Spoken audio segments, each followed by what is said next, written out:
Welcome, John. Yeah, I can hear you now. Can you hear me? Yeah, fine. You hear me? Yes, I can hear you.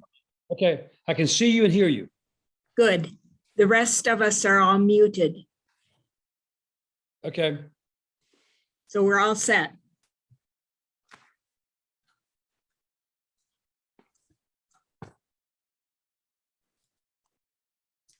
We'll begin promptly at 8 o'clock. It's just a couple minutes, it's 2 minutes to go.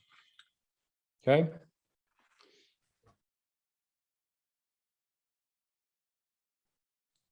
Where are you guys located? We're in Silver Spring, Maryland, So just you're up not the far away. road. Yeah. Is that home base for you guys? No, I'm from Michigan. That's right. You like to talk football. And the big question is, when is Michigan going to beat Ohio State again? It's been I don't about know. what, 7 or 8 years. It's been too long for Michigan fans. At least. John, we have about 400 people registered, so Wonderful, wonderful. How much money are we going to raise? your stock in Sooley should go up. Do I? We hope. I missed that.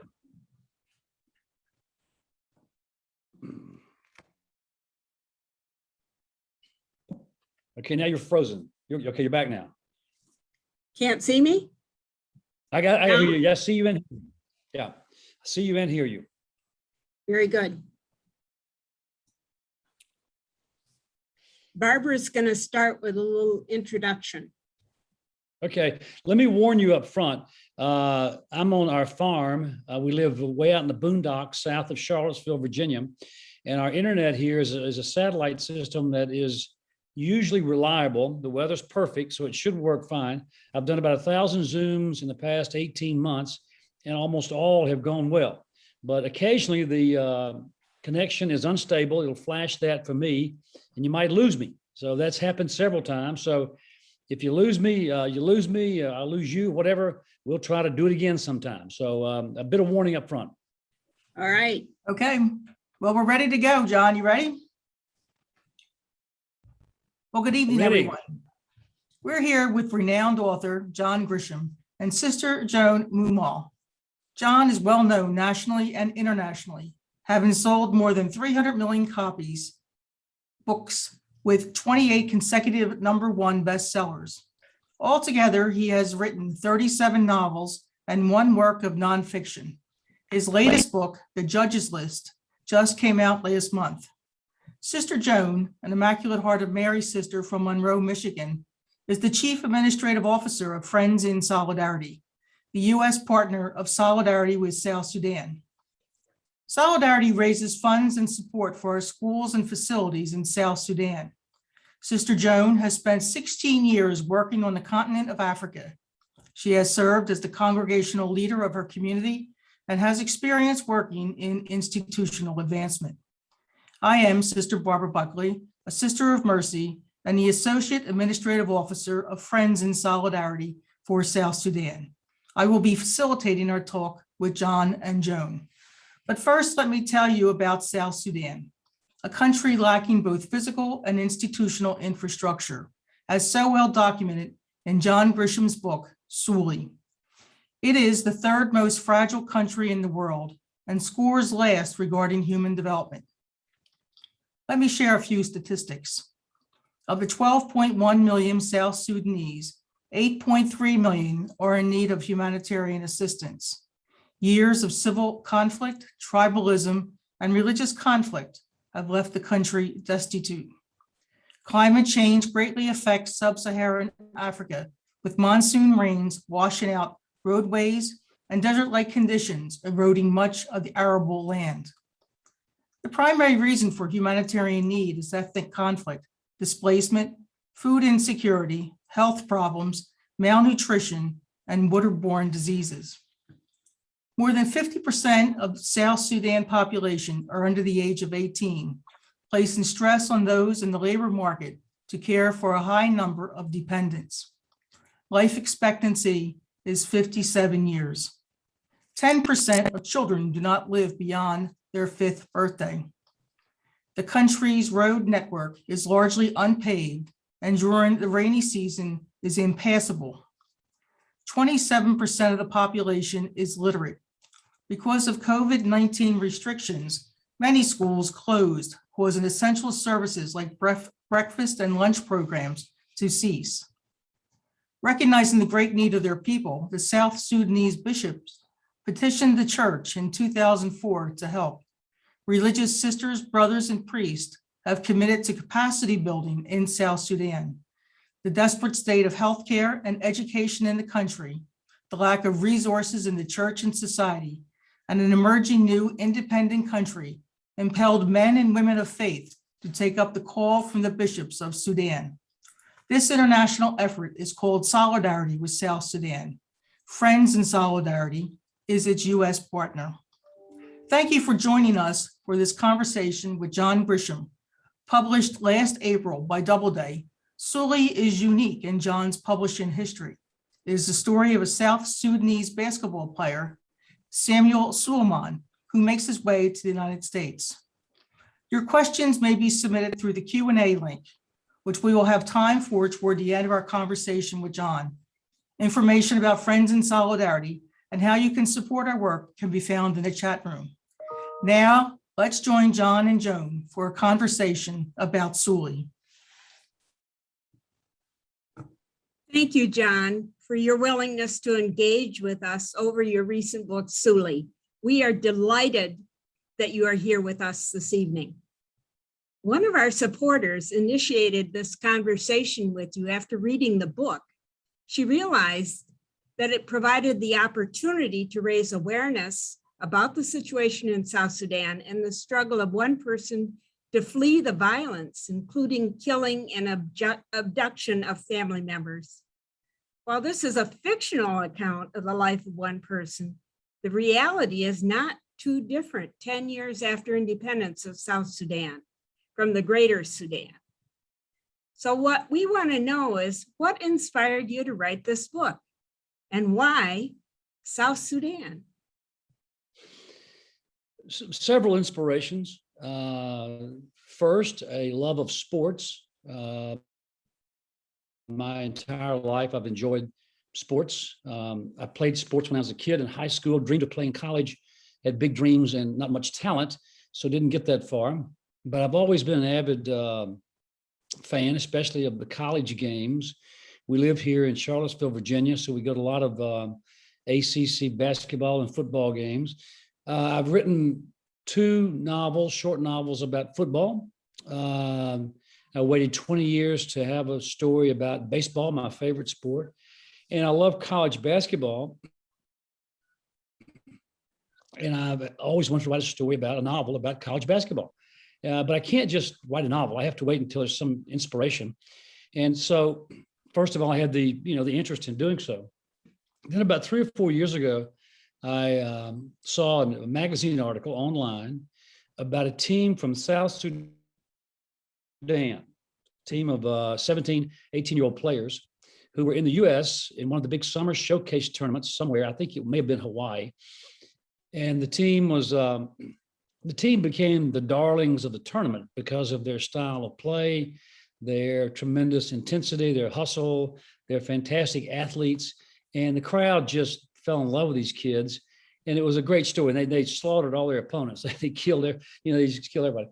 And the interesting part of the story was that the coach, who was of South Sudanese descent, but had settled in the U.S. for a long time, he played college basketball in the U.S.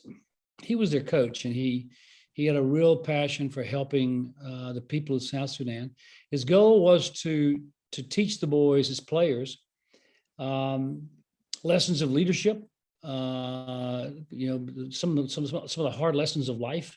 So maybe they could go back to their country, those who are not going to play basketball for a living, and provide leadership in a country where it is desperately needed.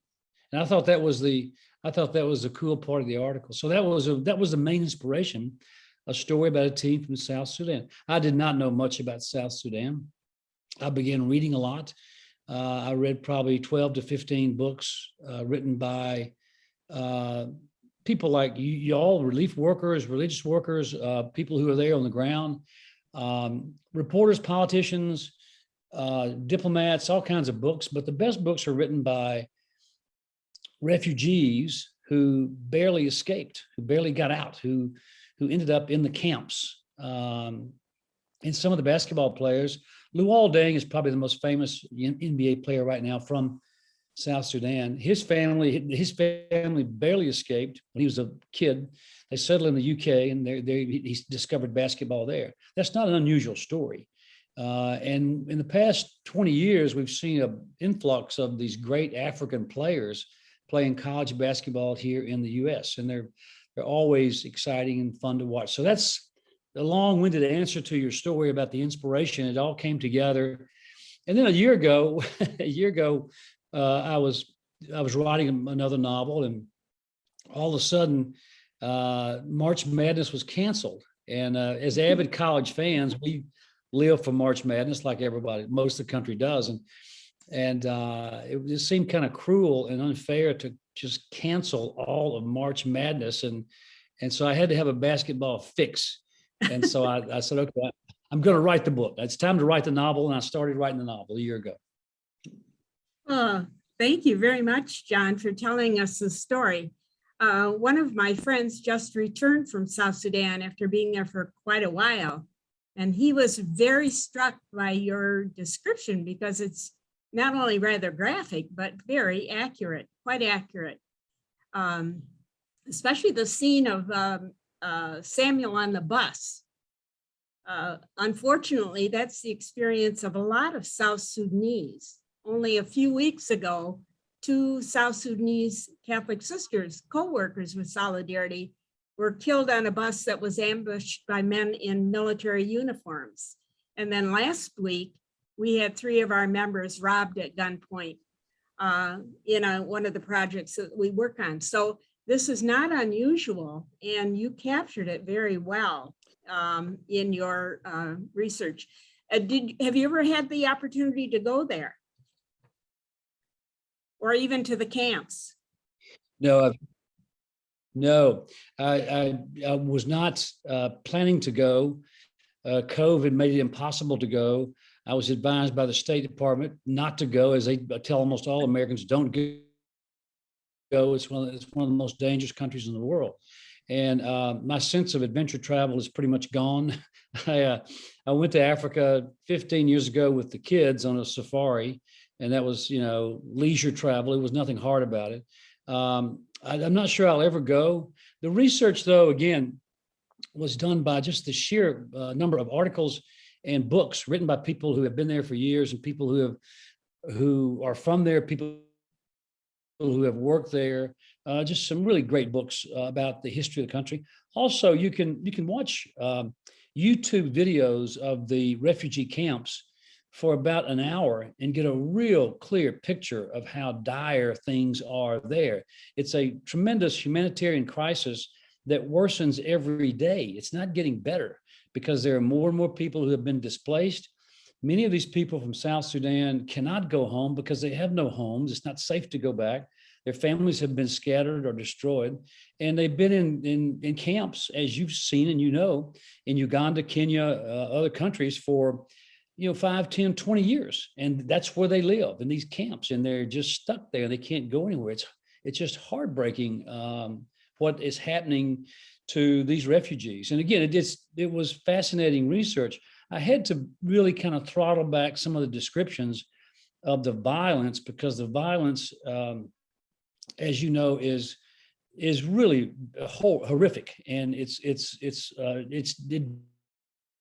defies description by writers. You just cannot believe the savagery that these people have inflicted on each other for decades. It's they're at peace now, but as you just said, there's so much violence and so much disruption still. It's not safe. It's just not safe to go there.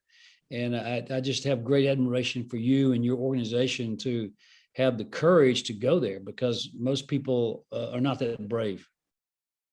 When we started out, it wasn't quite this bad. So it's gotten worse since we've been there. And on top of that, we're talking about climate change these days, and over 700,000 people have been displaced by flooding in recent months. So yes, it's on top of it all. One of the things that we were quite interested in as we were reading the book also is the story about the relationship of Sooley to the NBA. Does something need to happen to that draft process for new players like Sooley who come from countries like South Sudan so they can be successful here?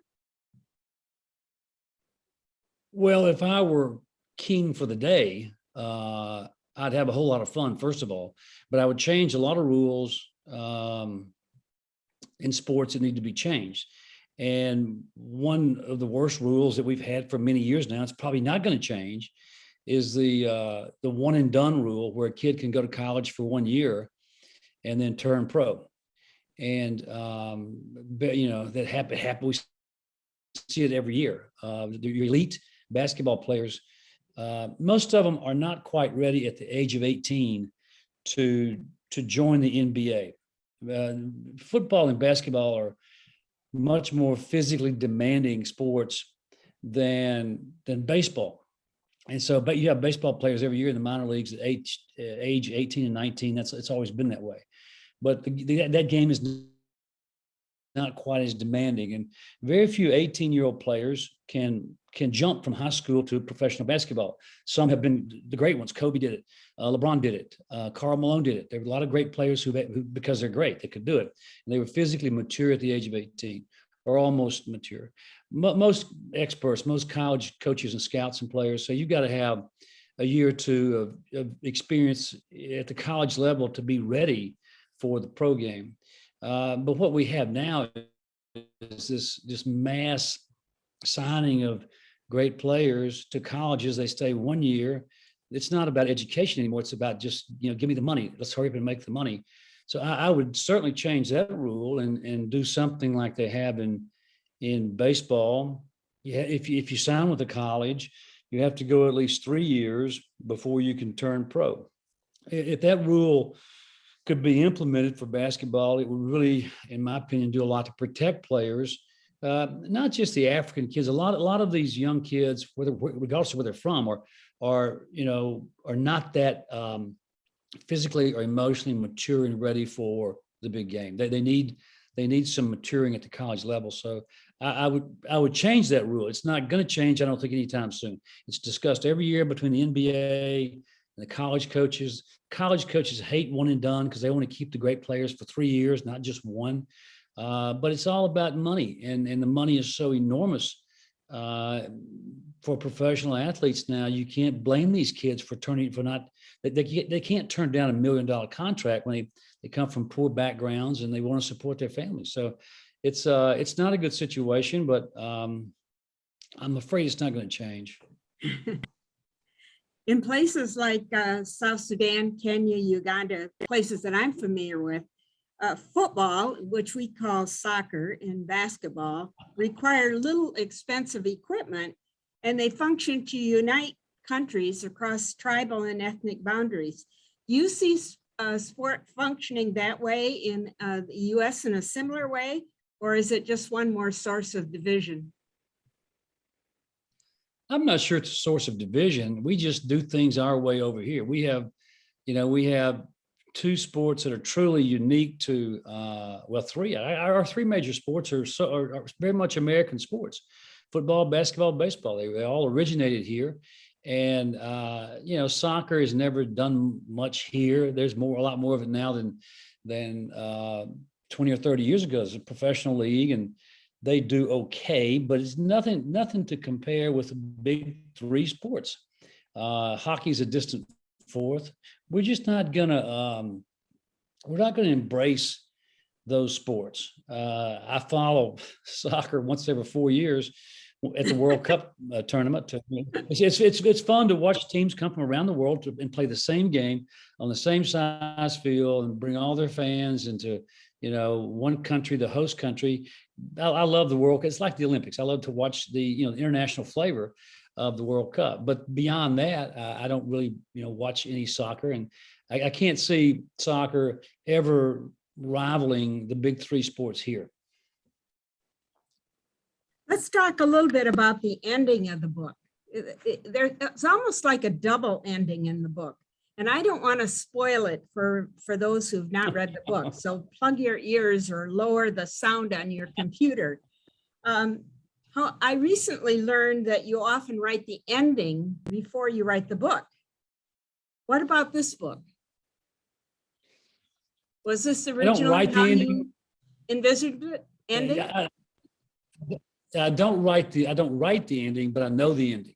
I never start a book until I know the ending. And I tell students that, or aspiring writers all the time, that's a very good rule to use, because if you always know where you're going, it's hard to get lost. Writers are famous for having a brilliant idea and jumping in and writing like crazy for 6 months and 50,000 words, half a novel, and suddenly they stop because they don't know where they're going, and they box themselves into a corner and can't get out. And that happens all the time. I'm not going to waste that much time. So I always know the ending. I'm not going to spoil the ending for anybody, but I love sports stories, and I especially love the really sad sports stories about the great talent who never quite made it for whatever reasons. My baseball book is like that. One of my football books is like that. It's just, there's so much promise for these young athletes, and then suddenly it's gone. Or even an established star, suddenly it can vanish with an injury or something like that. So the ending is very sad. That's all I'm going to say. But that's because I just love sad sports stories. And yet at the end, the very end, what I call the second ending, is quite hopeful and redemptive in some ways. So did you have any particular message you wish to communicate to your readers by choosing this character and this ending? I don't always deliver a message. My role as a writer of popular fiction is to tell a story that's going to entertain an audience. And some of the legal books deal with heavier issues that I enjoy writing about, issues that I'm worried about, issues involving severe problems with our criminal justice system, things that we should fix if we had the will to do it. And some of those, like capital punishment or wrongful convictions or mass incarceration, or all the problems we have that we could fix if we just would, and how it impacts real people living real lives. And so those are the stories that and those are heavier books, they're issue books. They're still legal thrillers. They're still suspenseful. They're still designed to entertain. But a book like Sooley, sometimes I just have to take a break and write something just for the sheer fun of it. And at the same time, though, I want people to maybe become more aware. Like me, I was not aware of the humanitarian crisis in South Sudan. We see the TV reports, the news. We see the ads from aid groups, asking for money. We see the films. We see the starving kids with the bloated stomachs. We see that, and we know things are bad there. But I'm not sure we ever really stop and say, how can I help? And so what I wanted to do with Sooley was to tell a great story, an exciting story with a kid you fall in love with, and his progression through basketball for 1 year, but also just maybe raise awareness into the situation in South Sudan, and show a few more people in this country, in the marketplace, in my marketplace, my readership, how dire things can be, and maybe people will take a moment and write a check and send it to you guys. We hope they will, that's for sure. So what's there about our organization, Friends in Solidarity, and our work in South Sudan that led you to be willing to enter into this conversation? Well, I'm always willing to help. It's beneficial to me to talk about my books, especially a book that I came to love, like Sooley, and a book that's done very well since it was published in April. A great admiration for the work you do in other aid groups. I featured one of my favorite groups, Doctors Without Borders, in the book. I've been supporting them for many years in many different ways, many different projects. Just a great organization that's always on the front line. They, as you know, they've lost people. They've lost doctors and nurses. They've lost, probably more than anybody else in the last 30 years. I'm not sure about that, but they have some losses, and it's dangerous work. And I have a tremendous admiration for people who can live very comfortable lives like we do, and like many people in the world can do, yet they have this humanitarian desire to help. They have a strong faith in God. Whatever motivates them to roll up their sleeves and go off to dangerous areas and work like you guys do. It's extremely courageous. And so I'm happy to help in some small way. Well, we're grateful for that. And we want to make you an ambassador for South Sudan. I think the story, I mean, whenever I have to go someplace to talk about South Sudan, first of all, I have to take a map and show them where it is, because most people in our country are not familiar with it. And it's certainly not familiar with South Sudan, which is, just became independent 10 years ago. So we're grateful for your willingness to enter into this conversation and to urge people to support our work. We're all about capacity building. We are helping to build the nation from the ground up, so to say, since 2008, where we began with in-service teacher training and building 3 colleges with solar energy, since there's no utility infrastructure in the country. We've certified over 550 primary school teachers, 170 registered nurses, and nearly 100 registered midwives. It's a drop in the bucket in terms of need, but our quality, we believe, makes up for our quantity. And we also have an agricultural training project. And Friends in Solidarity, which is the partner to Solidarity with South Sudan, over the past 6 years with 2 full-time staff and the support of our donors, has contributed over $2 million to support the work of Solidarity in just 6 years. So for those who would like to support our work, the link is in our website. The link to our website and donate information is in the chat. And it's also on our website. So Joan, we have questions coming in from our participants. Good. Okay, fire away. Well, John, the first one was, how did it feel writing about a different kind of court from the court of justice? It was a delight to get away from the courtroom every now and then. It's funny you bring up the court, because I had a conversation with Luol Deng, the great NBA star from South Sudan. He had a long career with the Chicago Bulls, Miami Heat, maybe one other team. He retired a year or 2 ago from Miami and still lives there. He's just a great human being, and he's made a lot of money, and he gives a lot of it back. And he has a project. I didn't know this, because in the book, I write these scenes that take place in the capital city where the boys are playing basketball and they're trying out for the team, and they're in a real gymnasium with the roof over it. And he told me, he said, right now in South Sudan, we don't have an indoor basketball court. The nicest court in the country is in Juba, the capital city, and it's outdoors.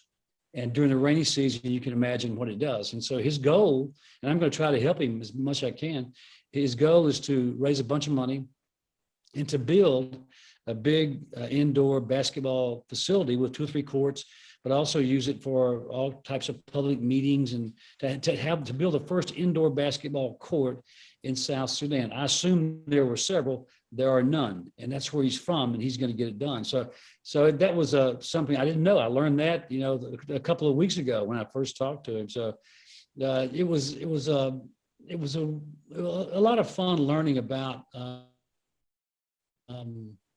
how these kids learn the game of basketball on dirt courts and mud courts throughout the countryside, and so few of them get a chance to play. But it was a long way from a real courtroom.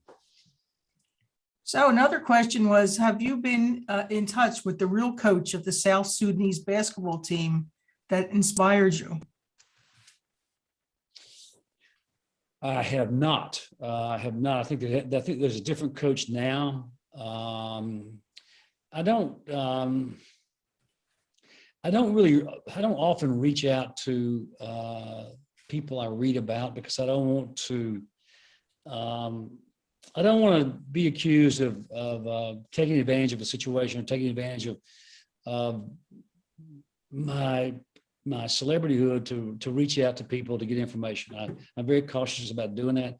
I love doing the research, but for me, the research is first of all going there, and I couldn't go there to that place with this book, but also just the tremendous, as I said, tremendous amount of written materials, books and magazine articles and stuff online about South Sudan.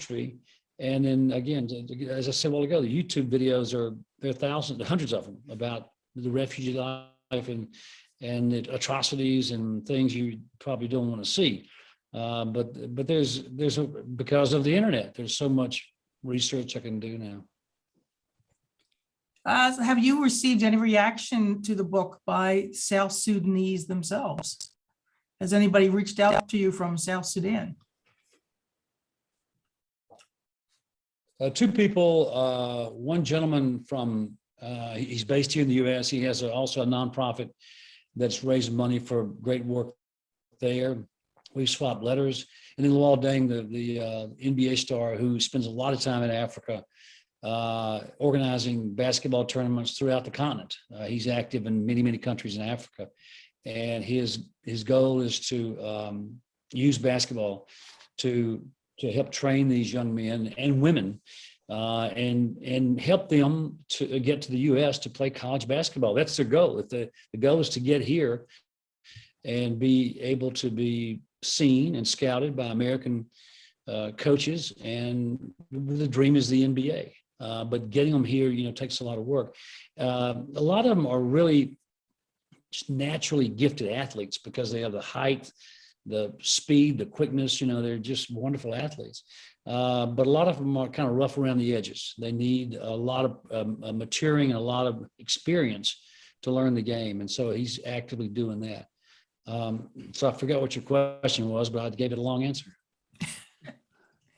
I noticed too, because it goes back to the other question that we were asking you about reaching out to the coaches. We noticed at the end of the book, you talk about some of the coaches that you were in touch with about writing the book. Yeah. Coach Moten from NC State, a few other. Oh, Yeah. And I know. Okay, go ahead. Yeah, those are guys I know. I don't mind reaching out to people I know when I'm researching a book. I'm often hesitant to approach strangers, but I know several basketball coaches here, and I talk to them about. I have a pretty good working knowledge of the game as a fan, but there are different levels to these sports: football, basketball, baseball, soccer, hockey, whatever. As fans, we can enjoy them because we know the games, I guess, casually. There's a different level when you play at a high level or when you coach at a high level. The game are always far more complicated. The training, the practice, the game plans, and I didn't want to get too deep in that because it's like writing about legal stuff. You can get too deep and bore your audience. So I had to keep it sort of light, but also accurate. And I had two or three people. One young man played college basketball here at Virginia, and he read the manuscript and commented. Two other coaches read the manuscript and commented. And so I listened to those people because they know what they're talking about. This is something I don't know what this means, but one of our participants asked, what about the G League? Do you know what the G League is? Yeah, it's something that's, yeah, it's kind of the minor leagues for professional basketball.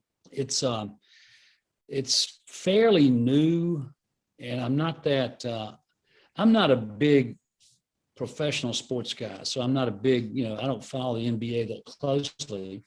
I like to keep up with the standings and certain players. Same with pro baseball and pro football. I kind of follow the games, but not closely, not like college. I really prefer college sports. But the G League, is my understanding, it's a pretty elite league for players who have the potential to make it to the NBA, or have been sent down from the NBA, or they go back and forth. They bounce back and forth. These are really great players to be in the G League. So, but I've never seen a game. I've never watched the G League, and probably never will. Now, I live about 4 miles from Villanova. And actually, I did write to Coach Wright about joining in. I did not hear back from him. He started his season last night. So just curious, why did you pick Villanova? It's out of your milieu. Because I like Jay Wright a lot. I have great admiration for him and his program at Villanova. That he's been at the top of the game, at top of the polls for many years. My wife is a UNC Tar Heel fan, and so is my daughter and my son-in-law, and so we've got that side. My son went to UVA, and his wife went to UVA, so we have all these rivalries. But in 2017, we went to the Final Four in Houston because North Carolina went there with Villanova, Oklahoma, and Syracuse. And in the final game, Villanova played UNC, and Villanova won the national title on the last second shot that was beautiful and broke our hearts because we were pulling for UNC. But Jay Wright's always been such a class act, and his players are really, he gets top players. He knows how to coach them, and they know how to play the game, and they're always good sports, and I admire that in any kind of athlete. So I'm a big Villanova fan. Hey, thumbs up from the Big Five here in Philadelphia. So as you talked about the book in interviews and readings, what have people told you about South Sudan? What kind of feedback have you gotten from the South Sudanese? Again, not much directly from anybody there. A couple of guys I mentioned who are living here. One refugee who's been here for a long time, and he has a nonprofit doing good work there. We've had a conversation. And then Lawal Deng, the basketball player who barely escaped as a kid, went to a camp and got lucky and got out with his family and settled in the UK. And when he was in the UK as a kid, he had found a great coach, got lucky that a coach found him, and he learned the game, and he was growing like, crazy. I think he topped out at 6'8". And he got the attention of a private high school in the US. He played a year there and signed with Duke as a phenomenal player. And then in 2007, he did the one and done thing and went off to the Chicago Bulls and, made $1 zillion and was all pro. And he was just a great player and a great human being. So he's, I've had several conversations with him, but I don't think South Sudan is the kind of country where you're going to hear a lot from, the government. The institutions are not that strong. And Lawal Deng is trying to develop a strong institutional basketball league with strong coaches and schedules and teams and all that. He's working hard at that, as he is throughout Africa. So there's a lot of optimism about basketball on the continent. So I think this question must come from an English teacher. Isn't a main theme of the book an argument against the one and done? Could Sooley have survived and flourished if he had stayed at the small school and matured before entering the NBA? That was not the purpose of the book. we discussed one and done a while ago. I'm very much opposed to it because the kids need to stay in college until they're at least 3 years. Why not 4? Why not get their education? And I think if Sooley had not turned pro, he would not have gotten in trouble. But the money is too great to ignore, and I don't like that. That's not. But the book was not designed to reveal the deficiencies in the one and done rule. It was that was a subplot, a sub theme, I guess. So, I mean, going along with that, because this person has asked this question a couple different ways, how do young people protect themselves against exploitation? Well, I assume you're talking about elite athletes, and it's going to become even more difficult because of the changes that have been implemented now by the NCAA, where a college kid can claim he can be paid money if he's a star athlete at a big school, and they're selling T-shirts with his face on it or caps or whatever. He's going to get some money off that. And so what's going to happen, we think, no one knows what's going to happen because it's brand new and it's pretty frightening. But some of these big programs where you've got star athletes and their fans are so rabid and their fans spend so much money on merchandise, some of these guys are going to make a lot of money as 18, 19, 20-year-old kids because of name, image, and likeness, NIL, name, image, and likeness. And that's happening now. Yeah. And I don't see how that's going to be a good thing for a kid. At the same time, the argument is pretty strong. If you're going to make money off of me, if somebody's going to make money off of my name, image, or likeness, I should get a cut of that. That's kind of hard to argue with. And so the NCAA finally, well, they lost a lawsuit, and the court said these players, these athletes, just like professional athletes, are entitled to be compensated for their name, image, and likeness. And so it's just started. We have no idea how big some of these sums of money can be for some athletes. So again, that's another problem that college sports have got to deal with. At the same time, you can make the strong argument that these kids should be paid something because the universities are certainly making money off them. And the coaches are getting paid $5 million a year, and the assistant coaches are getting $1 million a year, and the kids are getting nothing. And I guess other than a scholarship to go to college. And for many of these kids, they're not in college for education. They're in college for sports.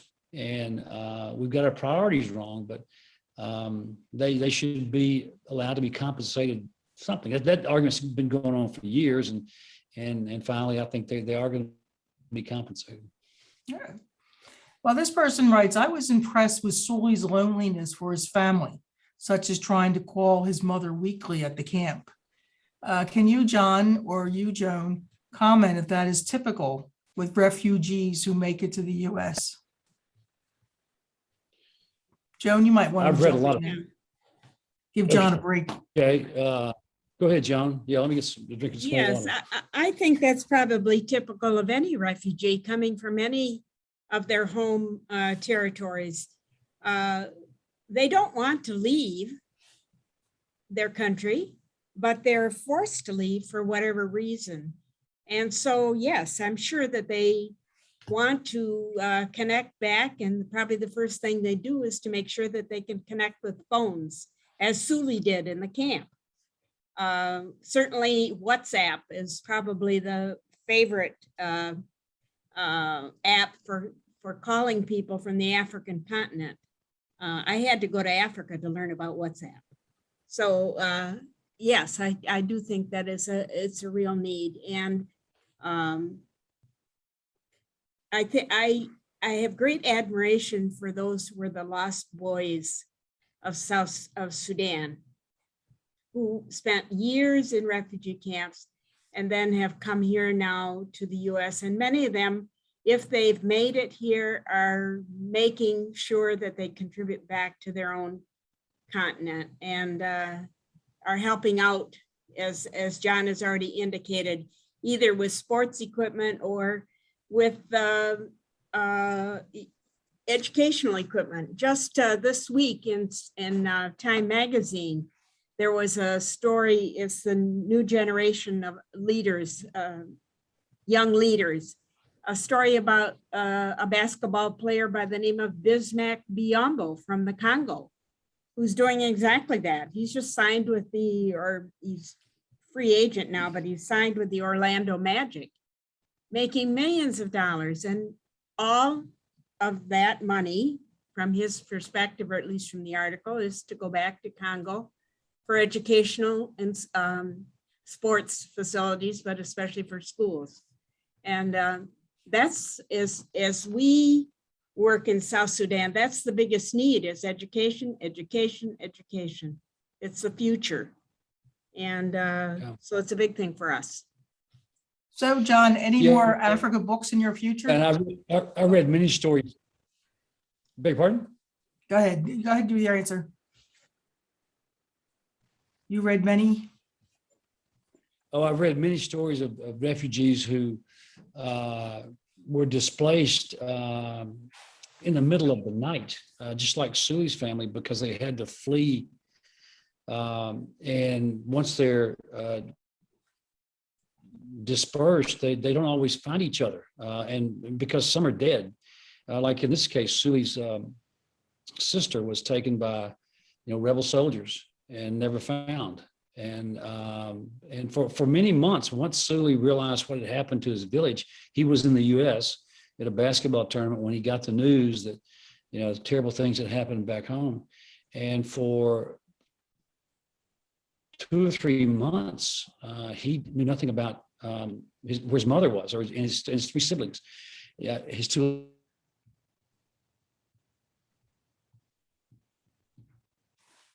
on his village, and that was difficult to. Sooley wanted to go home. Sooley didn't want to stay here. He wanted to go home and find his family, but they couldn't find him because the village had been burned. And so he because of the benevolence of a coach, he ended up in college, a small college, North Carolina Central. And the first few weeks there, he had no idea what happened to his mom and siblings.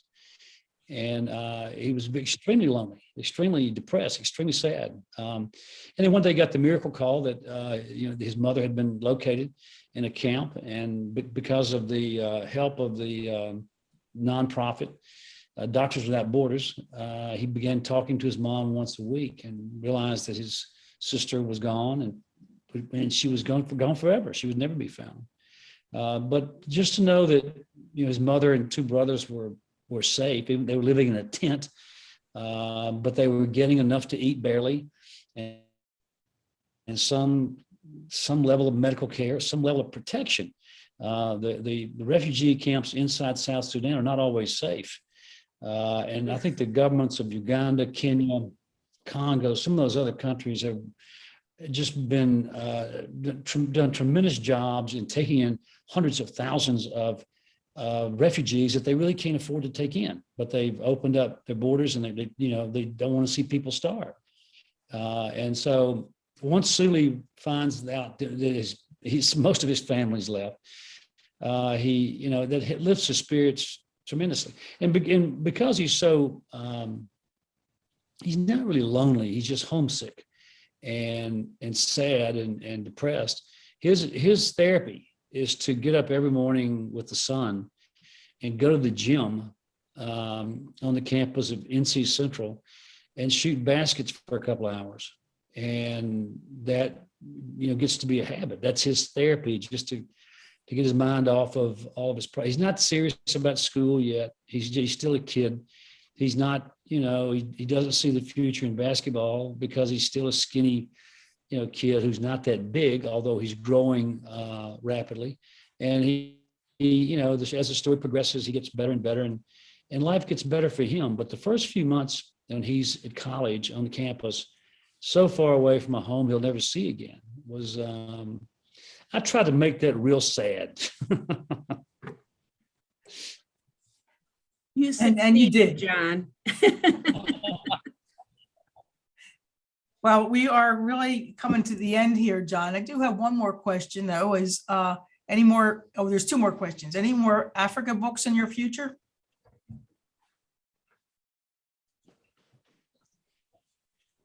I have learned after writing 45 books, never try to predict where a story will come from because they come from everywhere. And the whole world is, fair game for writers. That's one of the great things about this job is most of my stories, not all of them, but most can be set anywhere in the world. And I'll go and have gone anywhere, a lot of places to chase down a story and take the reader along to a place that he or she may never get to see. That's what I enjoy doing as a writer. So I can't answer that question. The answer is maybe so. Okay. I've been struck by this too, is when you talked about Sooley in your last question, you sound as though you know him personally, that he's one of your friends. I would, I'd love to meet someone like Sooley. Another inspiration, I mentioned there were several inspirations for the book, but we go to all of UVA home basketball games. And about 5 years ago, a kid showed up from Ghana, and his name was Mamadi Diakite. And he was just a skinny kid with a big smile. And the first 2 years didn't play much at all, but he kept growing. He kept working hard. He could jump over the backboard. He was just a tremendous athlete. And he got to be about 6'8" or 6'9". And his senior year, he led UVA, helped lead UVA to a national title in 2019, just a couple of years ago. And then, much to our surprise, he just kept getting better every game, and he was such a delight to watch. And he would dye his hair orange, Virginia orange, and the next game he'd be blonde, and he was always doing crazy stuff. But he played the game with this reckless enthusiasm that the fans just loved. And I always thought it'd be fun to have that kid over for dinner and just talk to him about, where he's from and what his life was like. Much to our surprise, or to my surprise, he was drafted professionally by the Milwaukee Bucks. And this past spring, they won the national title, NBA title. So we think he's the only player in the history of American basketball. Think about this: to win a state title as a high school player. He played for 1 year in high school. Then a national title in college basketball, and an NBA championship, all in the span of about 5 years. So he was somebody we really admired and enjoyed watching play. So yeah, I'd like to meet him. Well, John, several of your books have been made into movies. Anybody approach you about Sooley? No, there's not much movie talk anymore. It's all television, and in all fairness, it'd be a very difficult movie to film because you've got a player who, first of all, grows 6 inches in 1 year. You got to love fiction. Although that's happened, that's been documented. It's happened before, but he turns into this physical freak, in a year. Some of the stuff he does on the basketball court is almost pure fiction. I'd love to see a player do it, but it's superhuman. It may be hard to film. The sports books are tough to film because most sports movies are not that good because the action is not authentic. It's not realistic. You see actors trying to portray professional athletes, and for those of us who know the sports, we know this it's not working. So I'm not too optimistic about it being filmed. Well, thank you, John, for joining us this evening. You've given us a lot to really think about, especially about professional sports and most especially about South Sudan. Keep up the good Listen, work. the pleasure is mine. I enjoyed this. Thanks for having me. Well, I want to tell the audience your latest book, which I finished last week, The Judge's List, is on sale now. We'd like to thank Beth McPherson who started this whole project going. She's a believer in our work and in solidarity, and made the initial contact with you, John. We also have worked closely with John's publicist, Todd Dowdy, at Doubleday. Thanks, Todd. And thanks to our technical and marketing colleague, Susan Oxley. She did much behind the scenes work for this webinar. So, John, any final words to anybody? No, just thank you for what you're doing. It's I encourage everybody listening to if you'll find some stories online or magazine articles and just read about South Sudan. The history of Sudan is fascinating, and the conflict that raged for 50 years. And then finally, because of the United States primarily and our European allies, we forged a new nation in 2011, and suddenly the world's newest country came about, and we pumped a lot of money into it, and there was great expectations at that time. The South Sudanese people voted, I think, over 90% for independence, and it was going to be something great. And then 2 years later, another civil war broke out in South Sudan, and with disastrous results. It's a fascinating history, and I'm not much of a history buff, but it's just fascinating to read what has happened there. And you know, at times the situation seems hopeless because of just the conflict and the poor leadership. But nothing is ever hopeless when you have people like y'all, and when you have people like a dozen other wonderful nonprofit groups and churches who are determined to make a small dent in the problem. And you get a lot of people making small steps and progress, and something good happens. So I commend you on what you're doing. Thank you, John. Joan, any final words? Yes, I just want to say that we take hope in the situation in South Sudan because we are educating students from many different ethnic, religious, cultural groups in each one of our institutions. And they're learning, they will tell you, the most important thing they're learning is how to respect each other and to appreciate the various cultures. They're learning to be friends. This is the future of South Sudan. It's only going to happen in this way, where people are willing to cross ethnic boundaries and come to know one another and appreciate one another. So, John, Right. We're grateful that you have raised up the story of Sooley and raised up awareness about South Sudan. And certainly anyone who wants to contribute to our work, the link is in the chat.